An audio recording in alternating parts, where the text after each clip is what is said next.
common childhood experiences or childhood lacks that your clients share in terms of their early development? And what themes or patterns are common to traumatized victims? Well, we both know that between 0 and 5, all children must have 4 particular things. They must have empathy, idealizing, mirroring, and affective attunement. And you talk about affect all the time. I talk about attunement, and I absolutely talk about attunement Okay. and empathy. Yeah, well, so without that, those 4 things, and I want to give an example of Go one, ahead. if I may.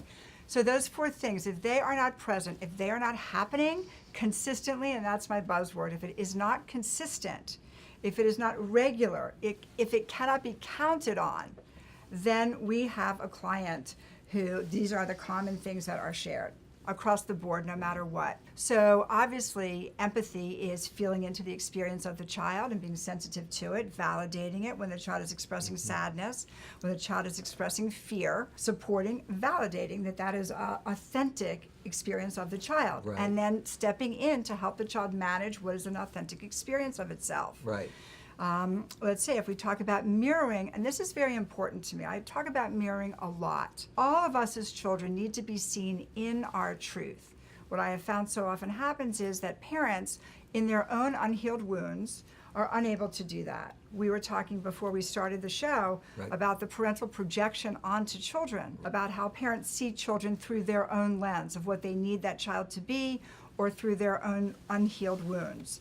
And so that being said, if the child is not accurately mirrored, then it cannot accurately see itself. So what I say to my clients is, if I have 2 mirrors right here, one is fragmented, fractured because I've shattered it, one is intact, and your entire life, all you've ever had the opportunity to do is to see a reflection of yourself in a shattered mirror. The same way, over and over and over again. It would be impossible Right. to get an accurate read on what you really look like. And if I present to you an intact mirror, literally, the individual would not know what to do with that. Right. It would be like the Native Americans seeing Columbus's ships, and although you're seeing it, you don't know what you're seeing. So it would take a very long time. Hence, we have to groove new neurology in order to accept a deeper truth about ourselves and not remain attached to an inaccurate reflection, which is so wounding. What I found is that with an inevitable and ongoing inaccurate reflection or mirror, it makes children angry, it makes children resentful, and try as we might to try to shrug that off and get rid of that and say, no, that's not me, I'm someone else. That's not me, that's wrong. We can't do it. The parents will push and push to insist that how they see you is the truth of you. And it's really agonizing. They need to do that because that's the only truth that they have. And they can't step out of their own frame to see another frame. Hence individuation. Absolutely. Well, this is so important. This whole business of mirroring, to me, it's like unbelievable because we do get locked in our own format, our own frame. And we only have that 2 dimension. We can't see a 3rd dimension at all. And as you said, if you could see it, in therapy, we try to get people to see it. We get them to role play. We get them to kind of step out of their own head into another kind of visualization of how they could be. Also, I look to support, where's the evidence that supports that? You know, I That was pulling supports that what? The original- Yeah, the original, the wounded the sense of faulty. self, the Yeah. false or the constructed self. I have a couple things, if I may, just to Well, add what do you in. mean if you may? This is Okay. for this is for This is what I'm here for? This Okay. is why we're here. If you may, of course Okay. you may. Thank you. All right. course. I'll take your may and raise you one. Okay. I'll take that. Okay. And I won't raise anything.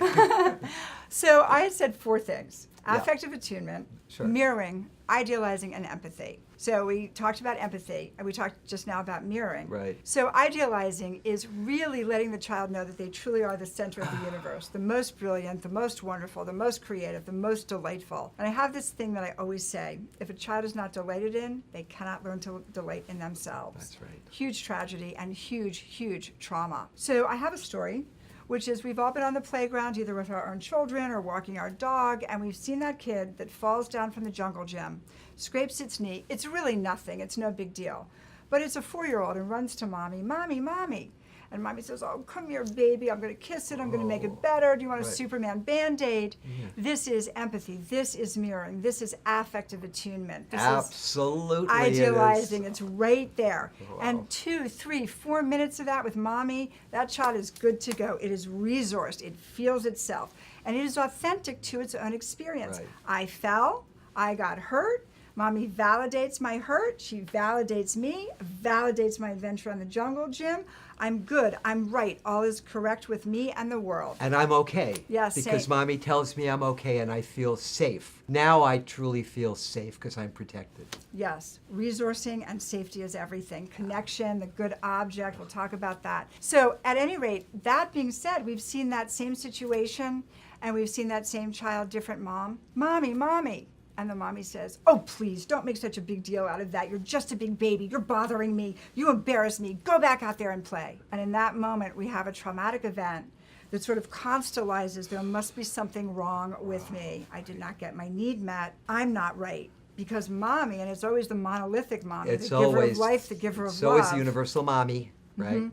So I have found that children in that mother wound, when they're getting an inaccurate Right. mirror and an inaccurate reflection, Right. when they're not affectively attuned to, that is a person who then becomes so sliced and diced that by the time they get into therapy, what we're dealing with is not a lack of a consolidated self, we're dealing with a fragmented self. Totally, and a shadow self as well, because we don't know what the true self is, and how important what you just said is, because a child will grow up feeling unsafe, and it's generational, isn't it? Because mommy wasn't taken care of, and mommy's mommy probably wasn't taken care of, because if they were, they would project that.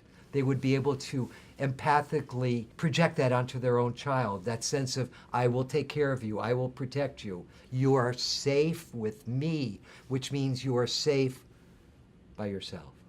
That is so important, because part of what I see also is these 3 developmental, if you will, trajectories that children have to Sure. navigate. So Freud always talked about id, ego, and superego. Sure. So I was recently at Trader Joe's, and I saw a child about 2.5. So we all know about the terrible twos. So the reason for the terrible twos is, at that age, children are all id. Primitive drive, I want what I want because I want it. So the child wants a lollipop, and the mom says, I'm sorry, lovely, you can't have a lollipop. We're going to have dinner soon. After dinner, you can have the lollipop. But for the 2-year-old, there's no after anything. There's only the now. So the child doesn't understand this waiting, or I would say tolerating frustration. So the developmental trajectory then that the child has to navigate is how to tolerate frustration. Right. In a perfect world, the mother, the good enough mother, the good object, wants to lend her healthy ego to the undeveloped ego of the child. So the child starts to have a meltdown. I want a lollipop. And the mother comes over, and with touch, because it only takes 17 seconds of skin-to-skin contact for the brain to produce oxytocin, which is bonding. Which we just talked about on my Perfect. show. Absolutely. So the mother comes over and says to the child with touch, I will help you, we will get through it. I will help you. Again, an affective attunement, Right. attuning to the emotional presentation of the child. The child might still melt down, but it will be supported, helped, and soothed. So the trajectory there is to navigate frustration. I was at Trader Joe's, and a 2-year-old was having a meltdown, and I saw a father, assuming a father, get down on his knees and start screaming at this child in the middle of Trader Joe's. Mm-hmm.